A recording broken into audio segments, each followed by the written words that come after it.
નમસ્તે વિદ્યાર્થી મિત્રો, હું મકવાણા હેતલ આપનું આ વિડીયોમાં સ્વાગત કરું છું.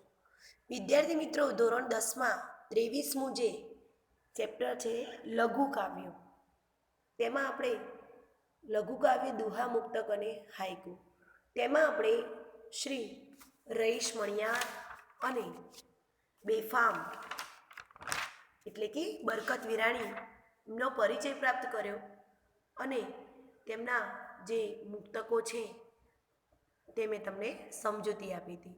હવે આ વિડીયોમાં મુરલી ઠાકુરની સમજૂતીથી આરંભ કરીશું. તો મુરલી ઠાકુરનો જન્મ 1910માં થયો હતો અને મૃત્યુ 1975માં. મુરલી ઠાકોરનો જન્મ, જે મુરલી ઠાકુર છે તેમનો જન્મ 1910માં સાબરકાંઠા જિલ્લાના ઉમેદગઢમાં થયો હતો. મુરલીધર રામચંદ્ર ઠાકુર સાબરકાંઠા જિલ્લાના ઉમેદગઢના વતની હતા. તેઓ ગુજરાતીના અધ્યાપક અને ત્યારબાદ આકાશવાણીમાં ગુજરાતી કાર્યક્રમોના નિર્માતા બન્યા હતા.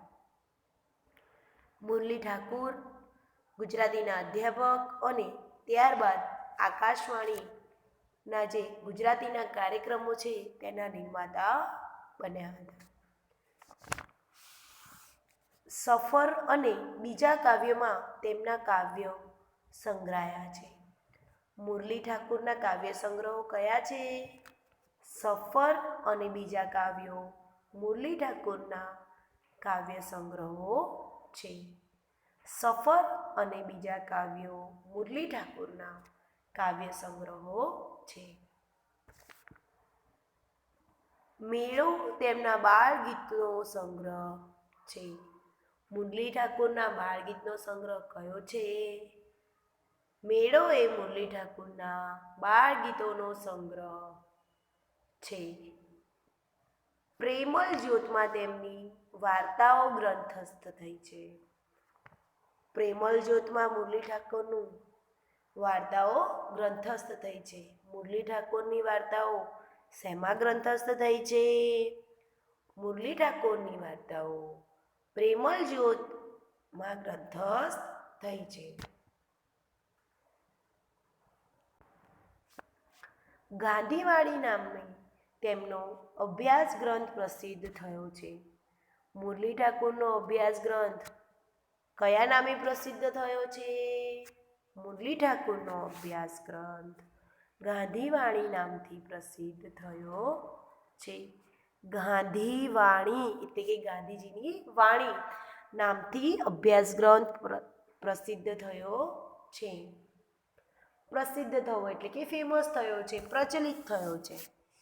તો વિદ્યાર્થી મિત્રો, તમે જોયું મુરલી ઠાકોરની કૃતિઓ, તેમના સંગ્રહો અને તેમનો પરિચય. હવે આપણે શ્રી અનિરુદ્ધ બ્રહ્મભટ્ટ વિશે પરિચય પ્રાપ્ત કરીશું. તો શ્રી અનિરુદ્ધ બ્રહ્મભટ્ટ, તેમનું પણ ગુજરાતી સાહિત્યમાં એક અનેરું પ્રદાન રહેલું છે. અનિરુદ્ધ બ્રહ્મભટ્ટનો જન્મ 11/11/1937માં થયો હતો અને મૃત્યુ 31/7/1981માં થઈ હતી. અનિરુદ્ધ બ્રહ્મભટ્ટનું વતન વિરમગામ પાસેનું દેત્રોજ હતું. તો અનિરુદ્ધ લાલજીભાઈ બ્રહ્મભટ્ટનું વતન કયું હતું? વિરમગામ પાસેનું દેત્રોજ હતું અને તેઓ પણ અધ્યાપક તરીકે કાર્ય કરતા હતા. જુઓ વિદ્યાર્થી મિત્રો, મુખ્યત્વે મોટાભાગના જે સાહિત્યકારો છે ગુજરાતીમાં, શિક્ષણ જગતમાંથી એટલે કેળવણી જગતમાંથી સાહિત્યની કૃતિઓ રચતા થયા હતા. તો અનિરુદ્ધ બ્રહ્મભટ્ટ તે પણ એક અધ્યાપક હતા. કવિ, વિવેચક, વાર્તાકાર અને નિબંધકાર તરીકે તેઓ જાણીતા છે. જો વિદ્યાર્થી મિત્રો, અનિરુદ્ધ બ્રહ્મભટ્ટ જે હતા તે અધ્યાપક હતા, સાથે સાથે કવિ, વિવેચક, વાર્તાકાર અને નિબંધકાર તરીકે પણ જાણીતા હતા. મતલબ કે તેમને કવિતા ક્ષેત્રે વિવેચન, વાર્તા ક્ષેત્રે નિબંધકારત્વ એટલે કે સાહિત્યના દરેક ક્ષેત્રમાં, સાહિત્યના દરેક પ્રકારની કૃતિઓમાં તેમને પોતાનું ખૂબ જ મહત્ત્વનું યોગદાન આપેલું છે. કિમપી તેમનો કાવ્ય સંગ્રહ છે. કિમપી એ અનિરુદ્ધ બ્રહ્મભટ્ટનો શું છે? કાવ્ય સંગ્રહ છે. અનિરુદ્ધ બ્રહ્મભટ્ટનો કાવ્ય સંગ્રહ કયો છે? અનિરુદ્ધ બ્રહ્મભટ્ટનો કાવ્ય સંગ્રહ કિમપી છે. અથવા તમને એવું પૂછાય કે કિમપી કાવ્ય સંગ્રહ કોનો કાવ્ય સંગ્રહ છે? તો અનિરુદ્ધ બ્રહ્મભટ્ટનો કાવ્ય સંગ્રહ છે. અજાણ્યું સ્ટેશન વાર્તા સંગ્રહ છે. અજાણ્યું સ્ટેશન એ શું છે? વાર્તા સંગ્રહ છે. અનિરુદ્ધ બ્રહ્મભટ્ટનું વાર્તા સંગ્રહ કયું છે? અજાણ્યું સ્ટેશન એ અનિરુદ્ધ બ્રહ્મભટ્ટનું વાર્તા સંગ્રહ છે. નામરૂપમાં તેમના ચરિત્ર નિબંધો છે. અનિરુદ્ધ બ્રહ્મભટ્ટના ચરિત્ર નિબંધો શેમાં રહેલા છે? તો તેમના ચરિત્ર નિબંધો જે છે એ નામરૂપ સંગ્રહમાં છે. નામરૂપ સંગ્રહ કોનું ચરિત્ર નિબંધ છે? અથવા નામરૂપ જે ચરિત્ર નિબંધો છે એ કોનો સર્જન છે અથવા કોની કૃતિ સંગ્રહ છે? તો તે અનિરુદ્ધ બ્રહ્મભટ્ટની કૃતિ સંગ્રહ છે. ચલ મન વાટે ઘાટે ના 4 ભાગમાં તેમની નિબંધિકાઓ પ્રગટ થયેલી છે. ચલ મન વાટે ઘાટેના કેટલા ભાગમાં તેમની નિબંધિકાઓ પ્રગટ થયેલી છે? તો ચલ મન વાટે ઘાટેમાં 4 ભાગમાં તેમની નિબંધિકાઓ પ્રગટ થયેલી છે. અનિરુદ્ધ બ્રહ્મભટ્ટની નિબંધિકાઓ શેમાં પ્રગટ થયેલી છે? અનિરુદ્ધ બ્રહ્મભટ્ટની નિબંધિકાઓ ચલ મન વાટે ઘાટે ના 4 ભાગમાં પ્રગટ થયેલી છે. હેતુલક્ષી પ્રશ્નોમાં પૂછાઈ શકે છે વિદ્યાર્થી મિત્રો, માટે વારંવાર આવા પ્રશ્નો કાઢી અને હું તમને તેના જવાબ કહેતી રહું છું, માટે તમારે ખાસ ધ્યાન આપવા વિનંતી. ઋષિવાણી નામના ગ્રંથમાં અધ્યાત્મ અને ચિંતન વિષયક લેખો છે. અનિરુદ્ધ બ્રહ્મભટ્ટના ચિંતન વિષયક લેખો શેમાં છે? અનિરુદ્ધ બ્રહ્મભટ્ટના ઋષિવાણી નામના ગ્રંથમાં ચિંતન વિષયક લેખો છે. ઋષિવાણી નામના ગ્રંથમાં ચિંતન વિષયક લેખો છે. બીજા હાઇકુમાં રાતનું ચિત્ર છે. હવે તેમને આ કૃતિમાં આ જે કૃતિ છે તેમાં હાઇકુનું ચિત્ર આપેલું છે. હવે હાઇકુ એટલે શું એ મેં તમને સમજાવેલું છે કે હાઇકુ એ જાપાની સાહિત્યનો લઘુ કાવ્ય પ્રકાર છે. લઘુ કાવ્ય એટલે કે કોઈ ખૂબ જ ઓછા શબ્દોમાં વિસ્તૃત અર્થ થતો હોય એવું કાવ્ય પ્રકાર. તો હાઇકુ એ જે છે તે લઘુ કાવ્ય પ્રકાર છે. તેમાં 5, 7, 5 અને 7, 7, 5 અને 7 એમ કુલ 17 અક્ષરોની 3 પંક્તિઓ હોય છે. હાઇકુમાં 5, 7, 5 એટલે કે પહેલા 7 અક્ષર આવે, વચ્ચે 5 અક્ષર આવે, પછી 7 અક્ષર આવે. 7, 5, 7, 7, 5, 7, 7, 5, 7 એમ ટોટલ 17 અક્ષરોની 3 પંક્તિઓ હોય છે. પહેલી પંક્તિ 7 અક્ષરોની, બીજી પંક્તિ 5 અક્ષરોની અને ત્રીજી પંક્તિ 7 અક્ષરોની હોય છે. હાઇકુનું સ્વરૂપ ખેડનારાઓમાં અનિરુદ્ધ બ્રહ્મભટ્ટનું પણ મહત્વનું પ્રદાન રહેલું છે. તો તેમના બીજા હાઇકુમાં રાતનું ચિત્ર છે. રાત એટલે કે વિભાવરીનું ચિત્ર રહેલું છે. દીપ હોલવવાથી એટલે કે બુઝાઈ જવાથી અંધારું થશે એની ચિંતા પણ બારીમાં તો ચંદ્ર ખીલી ગયો છે એ દ્રશ્ય આપણી નજર સામે ઊભું થાય છે. દીપ હોલવવાથી અંધારું થઈ જશે એ ચિંતા છે, પણ બારીમાંથી ચંદ્ર ખીલી રહ્યો છે એ દ્રશ્ય નજર સામે ઊભું થાય છે. અંધકાર અને પ્રકાશની બે સ્થિતિ સરસ રીતે પ્રગટ થાય છે. અંધારું તો છે, પણ બારી ભગવાને ખોલે જ છે તમારી સામે. બીજું એક પ્રકાશનું કારણ પણ ઊભું થઈ જાય છે. તો હાઈકુમાં એક ખૂબ જ સરસ વાત શ્રી અનિરુદ્ધ બ્રહ્મભટ્ટે રજૂ કરેલી છે કે જ્યારે અંધારું થઈ જાય છે ત્યારે દીવો કરેલો હોય છે તે બુઝાઈ જશે એવી ચિંતા મનમાં હોય ત્યારે સામે ચંદ્રનો જે પ્રકાશ હોય છે તે સંપૂર્ણપણે અંધકાર થવા દે છે નહીં. તે પણ પોતાની ચાંદનીથી અજવાળું પંથરાવશે.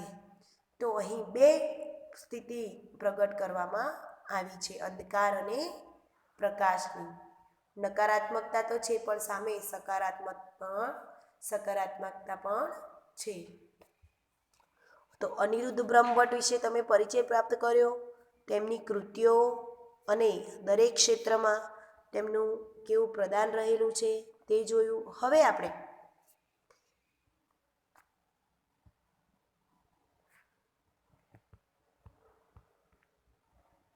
તે દુહામાં શું કહેવા માંગે છે. હવે તમે જોયું કે દરેક સાહિત્યકારનો તમે પરિચય પ્રાપ્ત કર્યો. હવે આપણે જે મેન સમજવાનું છે, તમારી કૃતિમાં જે વિષય વસ્તુ આપેલો છે તે સમજીશું.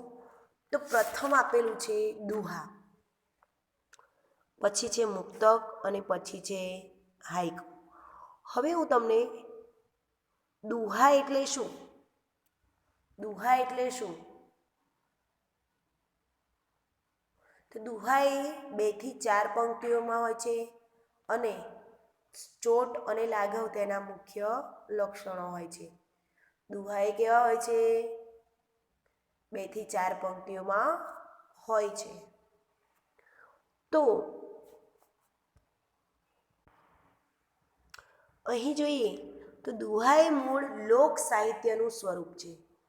લોક સાહિત્ય એટલે કે લોકો દ્વારા રચાયેલું. દુહા લોકો દ્વારા રચાયેલું. જેમ કે કોઈ એવી પંક્તિ હોય પણ એનો અર્થ બહુ વિસ્તૃત થતો હોય. દુહા લોક સાહિત્યનો અત્યંત લોકપ્રિય પ્રકાર છે. લોક સાહિત્યમાં પુષ્કળ દુહાઓ મળી આવે છે. દુહા મોટે ભાગે 2 થી 4 પંક્તિઓના હોય છે અને ચોટ અને લાઘવ તેના મહત્વના લક્ષણો છે. તો અત્યંત લાઘવથી કોઈ પ્રસંગ ભાવ રજૂ થતો હોય છે. દુહાઓમાં અત્યંત લાઘવથી કોઈ પ્રસંગ કે ભાવ રજૂ થતો હોય છે.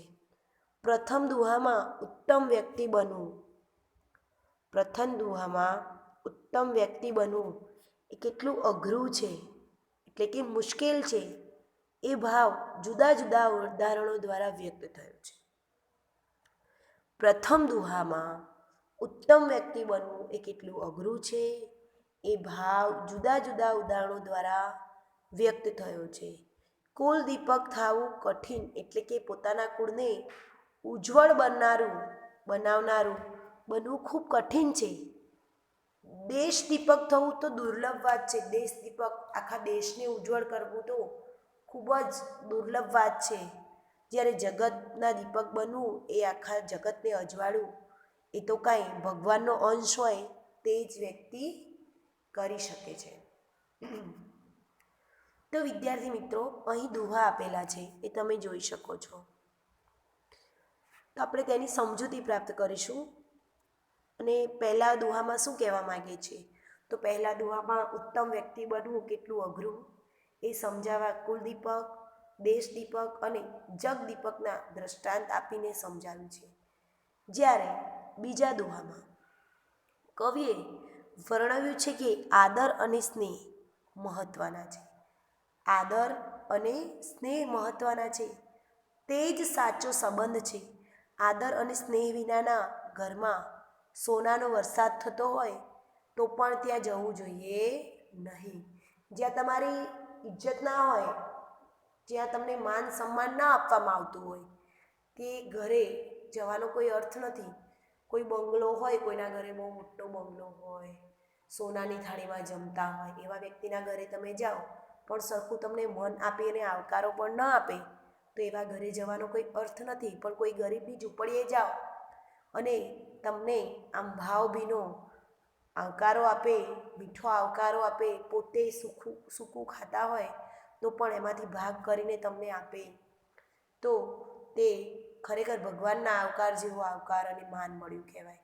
તો તેવા ઘરે જવું શ્રેષ્ઠ રહે છે. તો વિદ્યાર્થી મિત્રો, બીજા દુહામાં સ્વાભિમાનને મહત્ત્વનું ગણ્યું છે. જ્યાં મીઠો આવકાર, આદર અને આંખોમાં સ્નેહ મળે ત્યાં જ સ્વાભિમાન જળવાય છે. હવે આપણે જે દુહાઓ આપ્યા છે તેની ફરી એકવાર સવિસ્તાર સમજૂતી પ્રાપ્ત કરી લઈએ.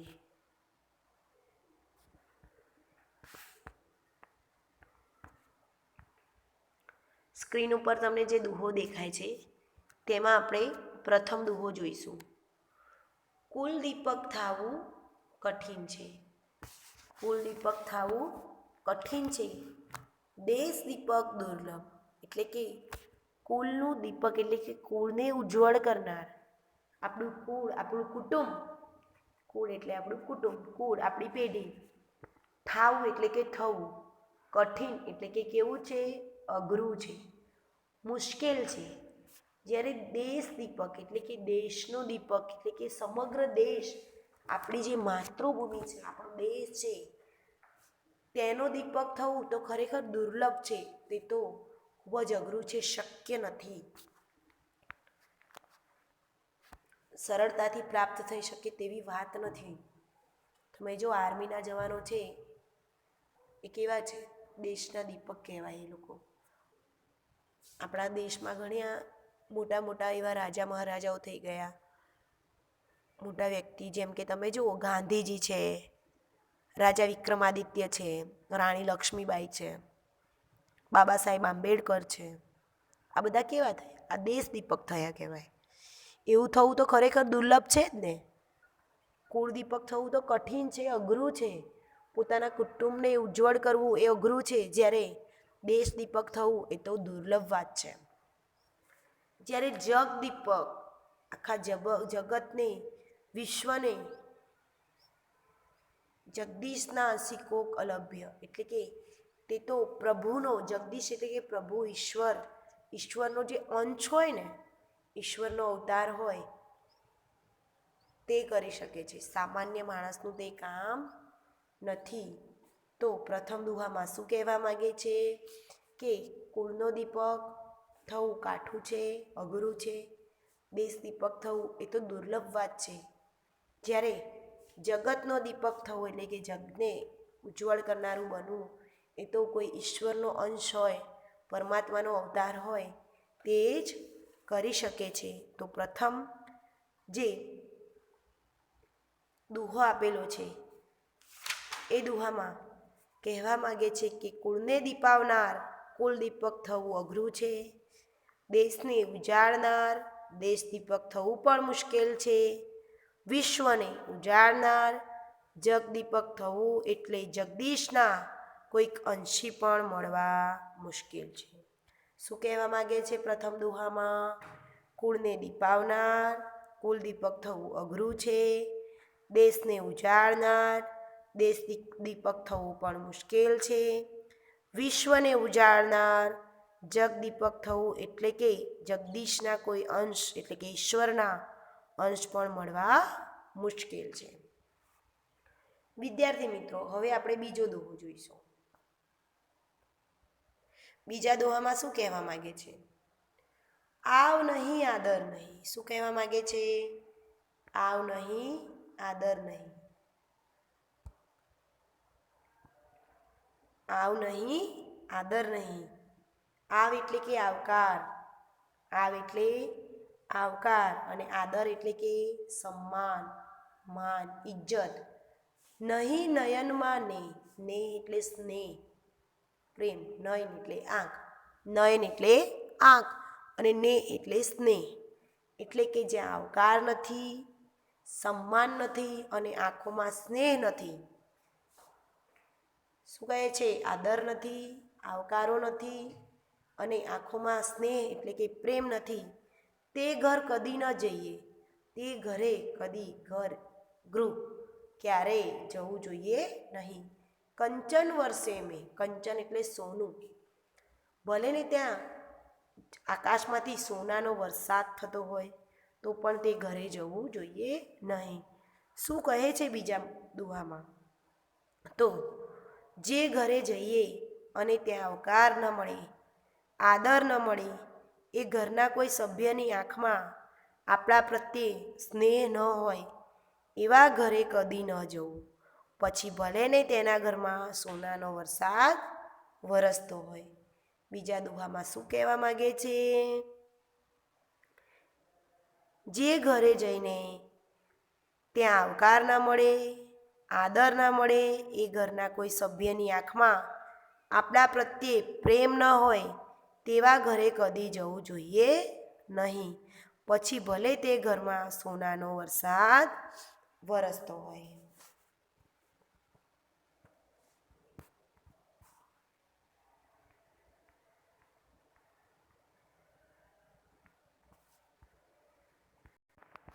વિદ્યાર્થી મિત્રો, આ વિડીયોમાં મેં તમને 2 દુહા સમજાવ્યા અને તમને આ દુહાઓનો સંપૂર્ણ બોધ પ્રાપ્ત થઈ ગયો છે. તો હવે પછીના વિડીયોમાં આપણે મુક્તક લઈશું. હું તમને એક ટોપિક એક વિડીયોમાં એટલે સમજાવું છું કે તમને યાદ રહે, બંને ભેગું ના થઈ જાય. દુહા એટલે કેવા હોય, દુહામાં શું કીધું છે, આ બંને દુહાઓની સમજૂતી પ્રાપ્ત થઈ ગઈ હશે. હવે આપણે આના પછીના વિડીયોમાં મુક્તક વિશે સમજૂતી પ્રાપ્ત કરીશું.